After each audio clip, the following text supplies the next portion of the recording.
if I have to educate America, person by person, I'm going to do it. You know who I'm going to start with today? Karoline Levitt. Can you come on in, have a seat, right?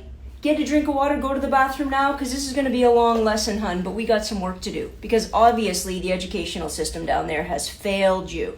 We're going to start and talk about the French politicians demanding the return of the Statue of Liberty, right? Let's be honest, you guys aren't buying into the old bring us your poor and huddled masses anyway. Your administration is actually very anti that. It's like you would like to block any poor and huddled masses, keep them over there, right? Isn't that kind of more your line of thinking?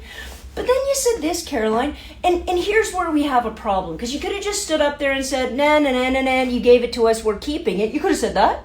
That would have been better than what you said. But here, let me read it. And, hun, I want to get it right, because that's important when it comes to history. Are you ready? Here we go. Karoline Levitt's response to France wanting the statue back. I would like to remind France that it's only because of the USA that the French are not speaking German right now.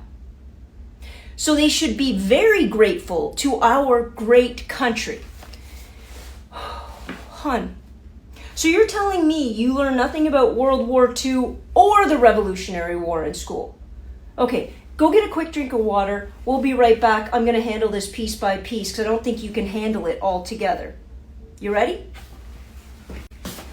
All right. Karoline, we're going to start with World War II. Put that at the top of your notebook.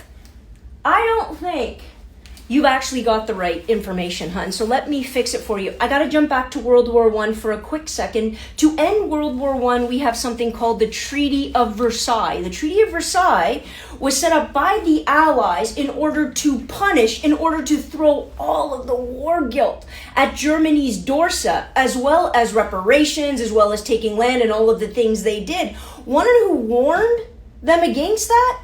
Your president, Woodrow Wilson. I know he's a Democrat, so you people don't, study all of your presidents, just the Republican ones. But nonetheless, he said, listen, don't go so hard in the paint with punishment against Germany. Just because they lost the war doesn't mean they started and doesn't mean they should assume all war guilt. There was a lot of factors at play. If you want that lesson, I'll go back and do a World War I lesson later.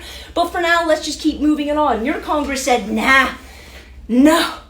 As well as the other allies, you said, no, we're going to go as hard in the paint as we possibly can and devastate Germany, because what's the worst that could happen? All right. Once we jump into the beginnings of World War II and the policy of appeasement when it comes to Germany, it seemed as though European nations just kind of let him do what he wanted to do, right? And there wasn't a peep out of the United States. You want to build up your army? Build up your army. You want to take back the Sudetenland, Czechoslovakia. You want to take back the Rhineland. You want to build more of an... Cool, do it. We're sorry. You want to take Poland? Whoa. The only reason Europe cared about that is going to cost them money. But you know what the United States said? You know how loud they were? Pinprick could drop. Nothing. Want to know why? Because the United States at the time had zero ethical or moral concerns with what Germany was doing. Want to know who the United States didn't like? Japan. Want to know why they didn't like Japan? Because Japan was giving them an imperialist run for their money. So their entire focus was on Japan, not on what was going on in Germany. They did nothing right up until Japan actually bombed Pearl Harbor in 1941. So just so you know, Karoline, World War II started in 1939, and from 1939 to 41, y'all did nothing except sell weapons to everybody, because that's just how you want to make money, and to hell with the rest of the world. 1941 rolls around, Japan bombs you declare war on Japan. Now you think you declare war on Germany, but you didn't, hon.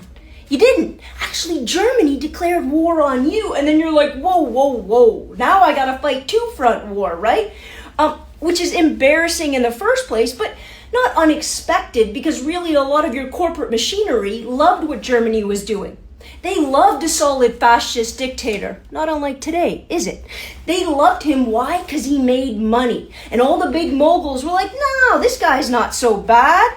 You also have big problems because you have the same anti-Semitic, racist, bullcrap, discriminatory nation status as was going on over there, to the point where you turned away boatloads of refugees back to certain destruction. You weren't interested in saving anybody. And this leads me to D-Day, because once you're in the war, do you fight? Yeah. Do you have a huge army? Of course you do. You've been making money off the backs of everybody else killing each other for years. But D-Day was a multi-nation force. You understand what multi-nation is? A whole bunch of allied countries got together and they attacked different beach fronts in order to take France back. So to think the United States was actually the sole one responsible for actually rescuing or liberating France is just flat out wrong and kind of embarrassing, considering you were one of the people that allowed all of this to round up in the first place. And you also ignore the very real fact that the Soviet Union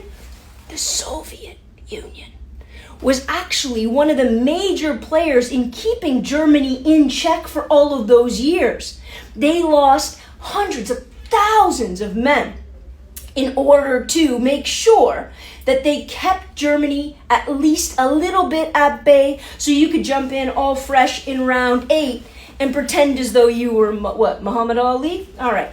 Listen, it's not even taking into account the fact that there was that little fog right before you even jumped in the war that saved the Allies from going under like that, because you couldn't even be bothered to get off the couch. Okay, take a bathroom break. I'll be back in 1 second. We're going to talk about the Revolutionary War. You should know this one a lot better, hun. All right, Revolutionary War, 1776. I'm thinking you guys should all come up to Canada to get educated, because I just don't think a lot's going into your head. Do you think that the United States won that little Revolutionary War all by themselves against the biggest superpower of the time? Do you think that happened? Rationally, do you think that happened? I know you guys love to claim all sort of superhero status, but honey, you guys wouldn't even be a country without which country? Say it with me. Oh, France. Do you understand? Here's how it worked, and this is going to lead into how you got the Statue of Liberty in the first place. France gave military aid, arms, munitions, uniforms, troops, including a guy named Marquis Lafayette, which was a huge strategist for how to use guerrilla warfare in order to attack these massive incoming armies. You also got massive naval support, especially at the Battle of Yorktown. Do you know where Yorktown is? Have you ever heard of Yorktown, hun? Yorktown, you have Washington pushing back the British right until the brink, right? But the British are going to escape. Want to know who stopped them? The actual naval force from France. They actually trapped Cornwallis and the British troops in that location, forcing a surrender in 1781. That doesn't happen in that time, in that way, without France. I know what you're more inclined to think. In your head, it's what? Mel Gibson running around the countryside with individual sniper rifles taking out the entire British Army? Is that how it plays out? Is it because you saw the movie? Or is it because you just don't read a book? I'd like to know the answer to that, but I promise you it wasn't Mel. And Hollywood's delusions of grandeur that they built in your head are actually posing you a disservice. Because once you gained independence, France, in their support, and to be honest, in a little bit of a flex, gifted you the Statue of Liberty in hopes you were going to be something great.